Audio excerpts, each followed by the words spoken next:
لمن حاربكم سلم لمن صالمكم عدو لمن عاداكم محب لمن أحبكم. اعوذ باللہ السمیع العلیم من الشیطان الرجیم وبہ نستعین وہو خیر ناصر ومعین اما بعد فقد قال اللہ سبحانہ وتعالی والکاظمین الغیظ والعافین عن الناس ان اللہ یحب المحسنین. صدق اللہ العلی العظیم. اللہ کاظمین الغیظ کو، کظم غیظ کرنے والوں کو، اللہ غصے کو پی جانے والوں کو، والعافین عن الناس اور لوگوں کو معاف کرنے والوں کو پسند کرتا ہے. ان اللہ یحب المحسنین. جی ہاں، آل محمد علیہ السلام ہی وہ ذوات مقدسہ ہیں کہ جو مخلوق خدا پر اپنے غضب کو ظاہر نہیں کرتے سوائے اس کے کہ دشمنان خدا اور رسول سامنے ہوں. امام موسیٰ کاظم علیہ السلام 25 رجب المرجب یہ وہ تاریخ ہے کہ جو کہ دنیائے تشیع کے اندر حضرت امام موسیٰ بن جعفر صلوات اللہ وسلامہ علیہ باب الحوائج کی شہادت سے مخصوص ہے. یہ وہ امام ہے کہ جسے ایک خاص اہمیت حاصل ہے. یوں تو ہر امام بڑی اعلیٰ مقام اور مرتبے کا اور بلند رتبے کا حامل ہوتا ہے، لیکن خصوصیت کے ساتھ ائمہ اہل بیت علیہم السلام میں امام موسیٰ بن جعفر باب الحوائج سلام اللہ علیہ کو وہ مرتبہ حاصل ہے کہ آپ مومنین کا ملجا و ماوا ہیں، آپ باب الحوائج ہیں. حتیٰ کہ ابن حجر نے سوائق محرقہ میں لکھا اپنے تمام تر تعصب کے باوجود کہ عراق کے تمام مومنین کی طرف سے اور تمام لوگوں کی طرف سے جو ہے وہ ان کو باب الحوائج کہا جاتا ہے. اس میں بھی اس کا تعصب ہے. صرف عراق نہیں، دنیا بھر میں جہاں کہیں بھی حاجت مند ہے اور اس کی حاجت اگر باب الحوائج کے دروازے سے پوری ہو جائے تو یقیناً باب الحوائج موسیٰ بن جعفر ان کے لیے جو ہے وہ حاجت رکھتے ہیں. کاظمین کے اندر آپ کا روضہ مبارکہ موجود ہے اور ایک ہی ذریعے کے اندر دادا اور پوتا یعنی امام کاظم اور امام تقی جواد، آپ دونوں کا مرکز ایک ساتھ ہے.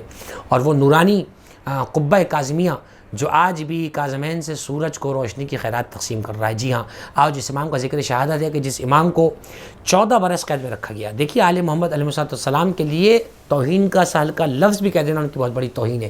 چاہے کہ ان کو قید کیا جائے، ان کو ظلم کیا جائے، ان کو سب و شتم کیا جائے، ان کو برا بھلا کہا جائے، یہ تو اعلیٰ درجے کا کفر اور فسق ہے، اعلیٰ درجے کا ظلم ہے.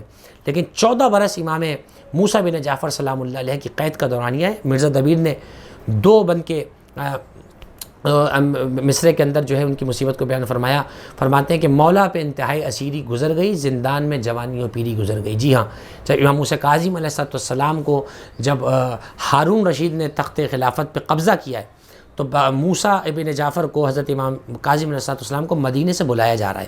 اور جس کیفیت میں امام جا رہے ہیں وہ کیفیت دیکھنے سے تعلق رکھتی ہے. ہر امام مدینے سے اس کیفیت میں گیا ہے کہ وہ پریشان ہے، وہ رو رہا ہے. لیکن امام موسیٰ بن جعفر کی کیفیت تھوڑی مختلف ہے. وہ یہ ہے کہ آپ تنہا مدینے سے جا رہے ہیں. آپ کی 17 بیٹیاں مدینے میں ہیں. آپ کے بیٹے امام رضا علیہ السلام، آپ کی چہیتی صاحبزادی حضرت فاطمہ معصومہ قم سلام اللہ علیہ، جنہوں نے مدینے میں ہوتے ہوئے اپنے بابا کی غیر موجودگی میں ہدایت کے فرائض کو بھی انجام دیا ہے. چنانچہ جس کیفیت پہ امام کو بلایا گیا اور 1 2 نہیں 3 سے 4 قیدوں میں امام کو رکھا گیا. کبھی جناب کسی اور بادشاہ کی قید میں رکھ دیا گیا، کبھی کسی اور سپاہی کی قید میں رکھا جاتا ہے. آخری وہ قید جو سب سے سخت قید امام موسیٰ بن جعفر کی تھی وہ سندی بن شاہق کی قید تھی. یہ وہ ملعون تھا کہ جس نے قید کے اندر امام پر ہر ظلم روا رکھا. اس نے اس قدر زیادتی کی کہ ایک ایسی خاتون کہ جو اپنے پیشے میں مکروہ پیشے سے تعلق رکھتی تھی اس کو کسی طریقے سے کہا کہ تو جا اور دھوکے سے جا کر امام موسیٰ بن جعفر پر کوئی الزام عائد کر تاکہ ہم اس کی پاداش میں انہیں قتل کر دیں.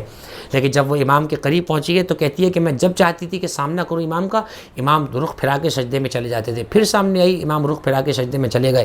اور پھر ایک وقت وہ آیا کہ 7ویں مرتبہ اسے چلا کر یہ کہنا پڑا کہ تم کیا کوئی نبی ہو؟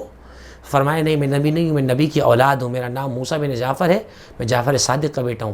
یہ جملہ سننا تھا. وہ خاتون جو آئی تھی برائی کا ارادہ لگانے کے لیے وہ خود اچھی ہو کر چلی گئی.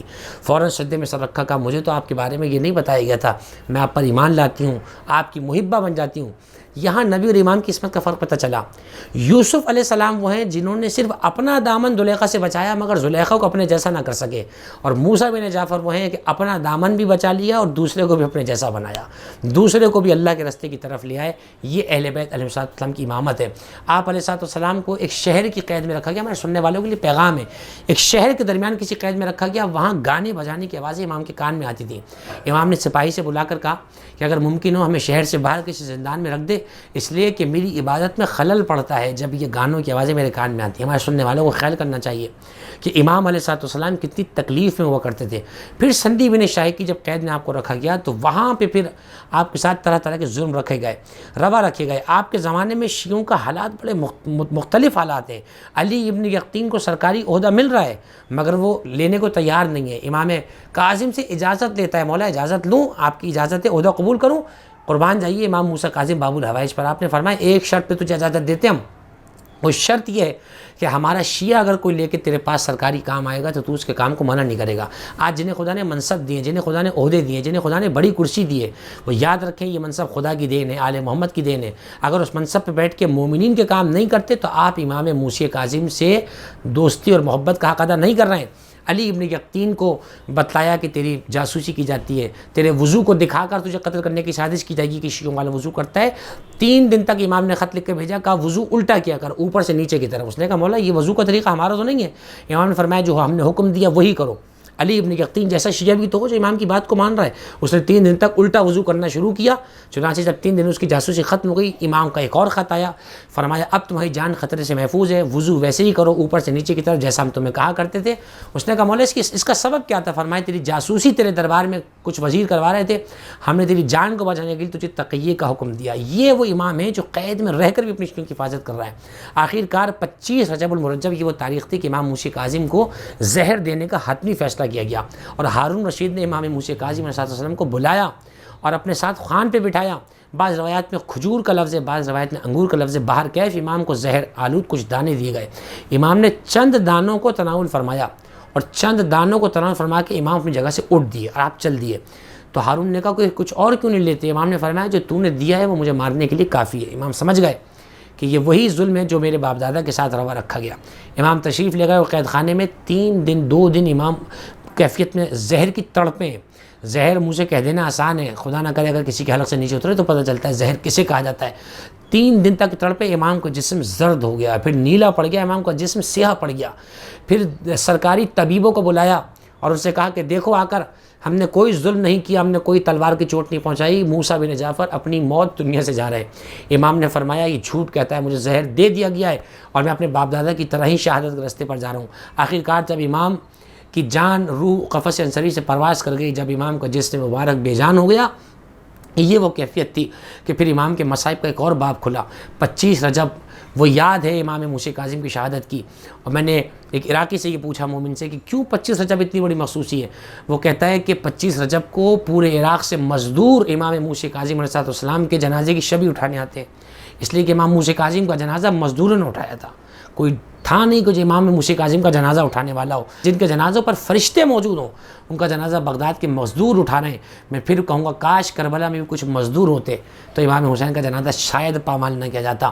اور پھر امام کے جنازے کو قید سے اٹھایا گیا اور زنجیروں میں جکڑا ہوا جنازہ، زیارت کا جملہ ہے السلام علی الساق المرضود بحلق القیود، سلام ان پنڈلیوں پہ جنہیں زنجیروں سے کس کے باندھا گیا تھا، السلام علی الظلم المطامیر، سلام ان اندھیری کوٹریوں پہ جہاں رکھا گیا، السلام علی المعذب فی قعر السجون، سلام اس قیدی پر جسے کوٹریوں میں تہخانوں میں عذاب دیا گیا، جسے زنجیروں سے قید کیا گیا، جسے زخمی کیا گیا۔ چنانچہ امام موسیٰ کاظم علیہ السلام اس قید کے عالم میں رہے اور آپ کا جنازہ جب رکھا گیا تو پھر وہاں آواز دی گئی قد مات امام الرافضہ، رافضیوں کا امام مر گیا ہے۔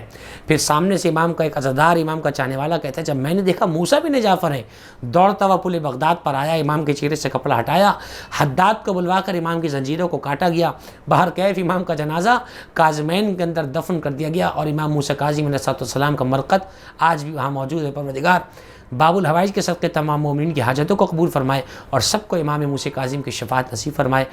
انا للہ و انا الیہ راجعون، وآخر دعوانا ان الحمد للہ رب العالمین۔